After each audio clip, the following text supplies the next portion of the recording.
বা একটা মেয়ের বিয়ের জন্য যদি 500 টাকা কারো কাছে চাওয়া হয়, দেয় না। অথচ ওই দিন কিন্তু অনেকেই 5-10,000, 20,000, 50,000, 1 লাখ টাকা খরচ করছে। আমাদের অবস্থাটা এখন কোথায় দাঁড়িয়েছে? তা আমরা ওই যে বললাম যে টুপি মাথা দিয়া ওই মসজিদে গিয়ে নামাজ পড়ি। আর নামাজ কেন পড়ি? আমরা নামাজটা কেন পড়ি? কেউ কি আমরা একবার চিন্তা করছি? নামাজের এই প্রথম 2টা শব্দ আছে যেটা নামাজটা কেন পড়ি। নামাজটা হইল আল্লাহকে, আমি যে আল্লাহ বিশ্বাস করি, আল্লাহর প্রতি যে শ্রদ্ধা ভক্তি আছে সেটা প্রথমে অনুধাবন করা। আরেকটা শব্দ আছে যে নামাজ খারাপ ও অশ্লীল কাজ হইতে বিরত রাখে। আমার তো মনে হয় এখন আমরা যারা নামাজ পড়ি 98% মানুষই খারাপ কাজে জড়ায় আছে। নামাজ পড়ে কিন্তু এই খারাপ কাজে জড়াইতেছে, অথচ নামাজের মূল উদ্দেশ্য কি সেটাই আমরা জানি না।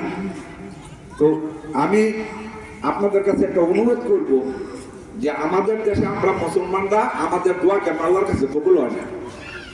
মূল কারণ কিন্তু একটাই, আমরা যে নামাজটা পড়তেছি আসলে কি কারণে নামাজ পড়ি এটা অনেকেই জানে। ওই একটা আমরা রুটিন মাফিক করে নিয়েছি, নামাজ পড়তে হবে, গিয়া মসজিদে গিয়ে নামাজ পড়বো। আর নাহলে বাংলাদেশের মতন এখন ঘরে ঘরে মসজিদ পৃথিবীর কোনো দেশে আমি দেখিনি। সৌদি আরবে হয়তো মসজিদ নেই। আমাদের বাংলাদেশে যে একটা গ্রামে এখন 4টা, 5টা, 6টা, 7টা করে মসজিদ, কোনো গ্রাম নাই যে 3টা, 4টা মসজিদ নেই। অথচ আপনার নামাজ পড়তে গিয়ে দেখবেন ফজর নামাজে 2 জন লোক পাইবেন না, ওই এশার নামাজে 5 জন লোক পাওয়া যায় না, অথচ মসজিদের অভাব নেই। তো আমি একটা আপনাদেরকে অনুরোধ করবো, যারা নামাজ পড়েন নামাজের মতোই পড়েন। আজকে আমি নামাজ পড়লাম, আপনি নামাজ পড়লেন, নামাজ পড়ে যদি আবার আমি খারাপ কাজে জড়াই, আবার আমি মানুষের জমি দখল করি, আবার মানুষের থেকে পয়সা খাই, তাইলে বাচ্চাটা যখন দেখবে যে আমি খারাপ কাজগুলি করতেছি, তাইলে ওই বাচ্চাটাও কিন্তু ওই সমাজটা কিন্তু ওইভাবে তৈরি হবে। নামাজও পড়তেছি, আবার খারাপ কাজও আমরা করতেছি। এই যে আমরা একটা ধারণ করতেছি, এখন নামাজ পড়ে আরো সমাজকে আমরা কলুষিত করতেছি। তা আমরা ওই নামাজটা যেন না পড়ি, প্রকৃতপক্ষে আল্লাহকে যেন ভয় পাই, আল্লাহকে যেন শ্রদ্ধা করি, মানুষ যেন এই নামাজ নিয়ে কোনো কথা না বলতে পারে, আমরা যেন সেইভাবে নামাজটা পড়ি। তাই আমি আপনাদের কাছে এটা একটা অনুরোধ করব যে আপনারা ওইভাবে নামাজ পড়েন না। আর দ্বিতীয় যেটা হলো যে আজকে আমাদের দেশে মানবতা বলতে কোনো শ্রদ্ধা, ভক্তি বা সম্মান কোনো কিছুই আমাদের মাঝে নাই। এখন এই যে বাচ্চারা, ইয়াং বয়সের যারা যুবকরা, যারা তারুণ্য, যারা দেশকে আগায় নিবে, আজকে তারা কাউকেই পরোয়া করেন না। মুরব্বীকে যে শ্রদ্ধাটা করতো, আমরা যে সম্মানটা করতাম, আজকে কিন্তু সমাজে সেই সম্মানটা নাই, সেই সম্মানটা চলে গেছে।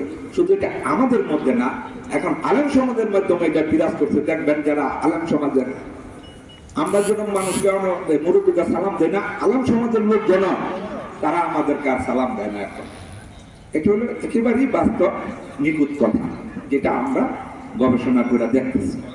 তো আমি এই ইয়াং যারা আছে, যারা যুব আছে, তাদেরকে বলবো আগে মানুষকে সম্মান করতে শিখো, মানুষের প্রতি ভালোবাসা দেখাও, তাইলে দেখবা যে সমাজ ভালো হবে, সমাজ মন্দ কাজ থেকে বিরত হবে। আর যারা মুরব্বীরা আছেন, আপনারা এমন কোনো কাজ করেন না যেটা বাচ্চাদের উপর প্রভাব পড়ে। আজকে সমাজ নষ্ট হইতেছে শুধু আমাদের কারণে। আমাদের রাজনৈতিক নেতৃত্বের সমস্যা আছে, সামাজিক নেতৃত্বের সমস্যা, প্রত্যেকটা জায়গায় আমাদের এখন সমস্যা। এই সমস্যার কারণে আমাদের বাংলাদেশের মানুষ শুধু ভ্রান্ত পথে পরিচালিত হইতেছে। আজকে দেখেন যে আমরা মুসলমানরা 54টা রাষ্ট্র আমাদের মুসলিম, এই মুসলিম রাষ্ট্রগুলো যদি একদিন বসে 1 ঘন্টার জন্য, আজকে ফিলিস্তিনের যুদ্ধ বন্ধ হয়ে যেত, কিন্তু হয় নাই। আমরা মুসলমানরা এক হই নাই। একজন যদি বাধা দেয়, আরেকজন সহযোগিতা করতেছে। যদি সৌদি আরব মানা করলো, এদিকটা আরব আমিরাত গিয়ে আবার